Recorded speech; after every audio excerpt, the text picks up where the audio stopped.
राधे राधे गुरुजी। राधे राधे राधे राधे। हमें ऋण के विषय में जानने की बड़ी अभिलाषा है।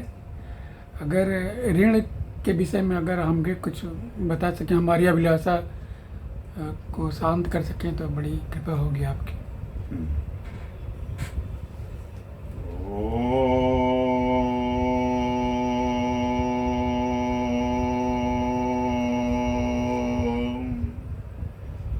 हरे कृष्णा हरे कृष्णा हरे कृष्णा। आप सभी के अंदर बैठे परम परमात्मा को प्रणाम, मेरा प्रणाम स्वीकार करें। ऋण के विषय में बात करनी है। ऋण एक आध्यात्मिक ऋण है और दूसरा भौतिक ऋण है।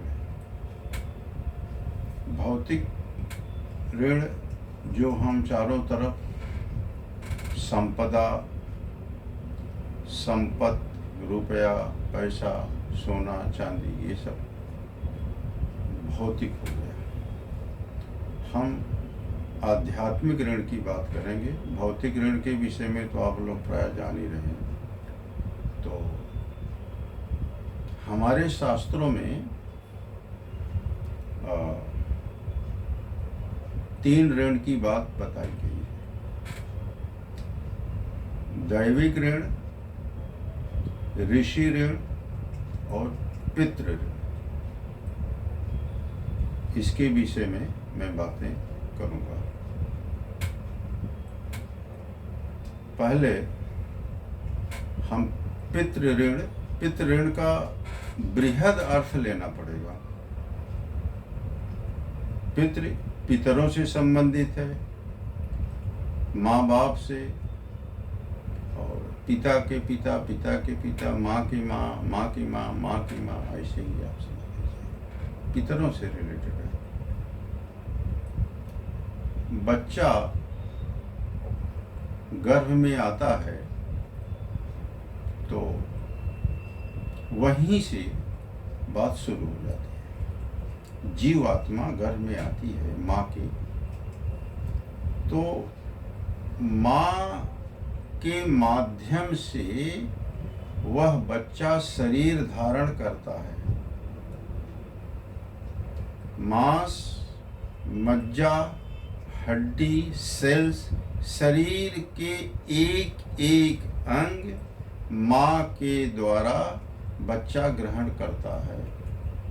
माँ सांस लेती है तो उस सांस के द्वारा बच्चा सांस लेता है।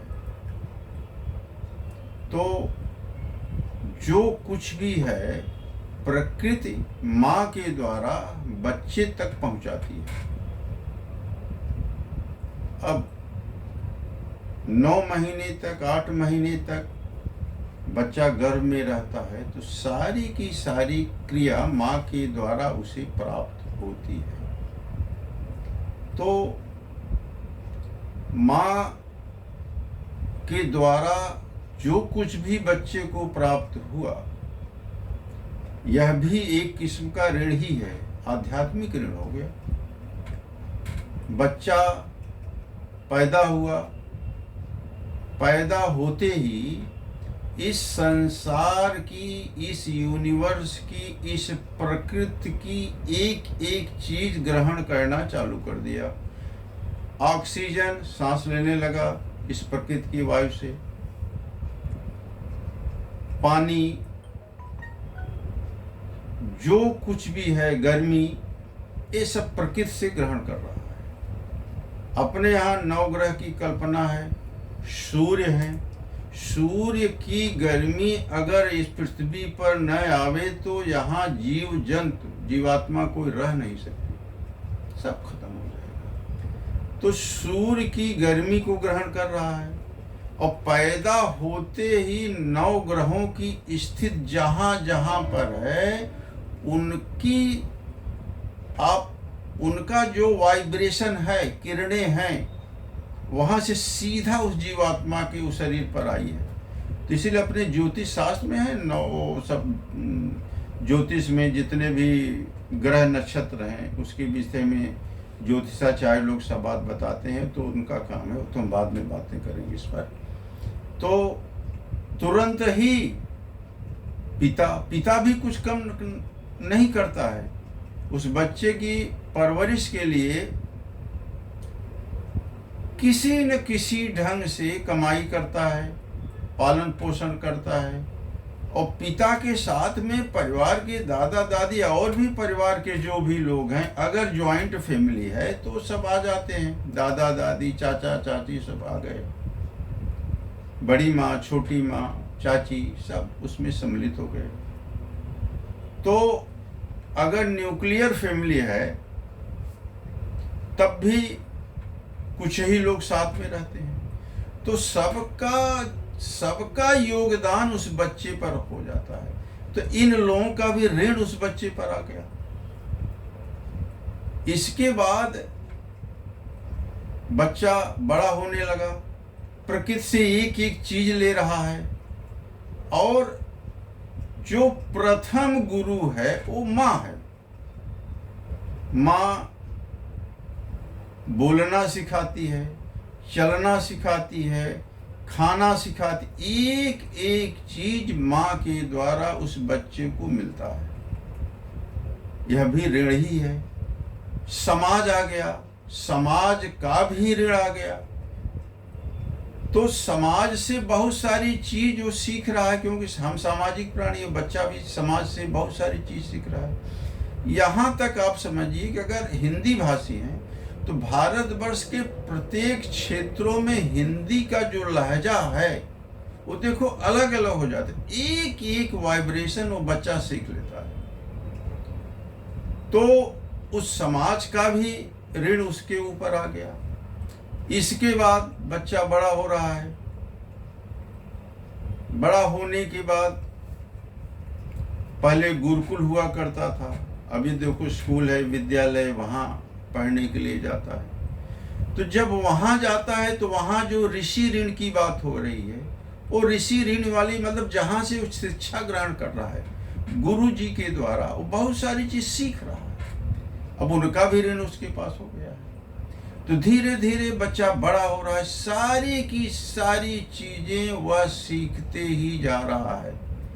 ऐसा आप समझिए कि उस बच्चे का अपना है क्या, उसका व्यक्तिगत अपना कुछ भी नहीं है, सब कहीं न कहीं से लिया है। जो लिया है वो ऋण के रूप में, ऋण का बृहद अर्थ आप समझिए, तो सब लिया ही लिया है। अब ऋण के बोझ से वह दबा जा रहा है, दबा जा रहा है, और यह जो है अचेतन मन में इसका जो असर है वो अचेतन मन में बैठा हुआ है। तो अचेतन मन में जब बैठा है तो वह अपना असर बताते ही रहेगा। जैसे आप समझिए कि बुखार होता है, तो अगर गहरा बुखार हो गया तो समझ में आता है, भाई डायग्नोसिस होता है, डॉक्टर के पास जाते हैं, पता चल गया कि बुखार है, किस कारण से भी मालूम पड़ गया, कहीं घाव लगा है, कहीं बीमारी है, कुछ कारण है। लेकिन छोटा मोटा बुखार होता है तो अपने को मालूम नहीं पड़ता और बुखार ठीक भी हो जाता है, परंतु उसका कारण कुछ न कुछ तो रहता ही है। तो ठीक ऐसे ही बच्चा बड़ा हुआ, ठीक है, बड़ा होते जा रहा है, लेकिन जो ऋण हैं, ऋण से मुक्ति अगर नहीं लेगा तो निश्चित रूप से अचेतन मन में दुख का कॉज, दुख का कारण उसको दुखी बनाएगा, बेचैन बनाएगा। अब इसकी कड़ी हम अगले वीडियो में शुरू करेंगे, यही बात और आगे बढ़ेगी। अब यहाँ विराम करते हैं। ओम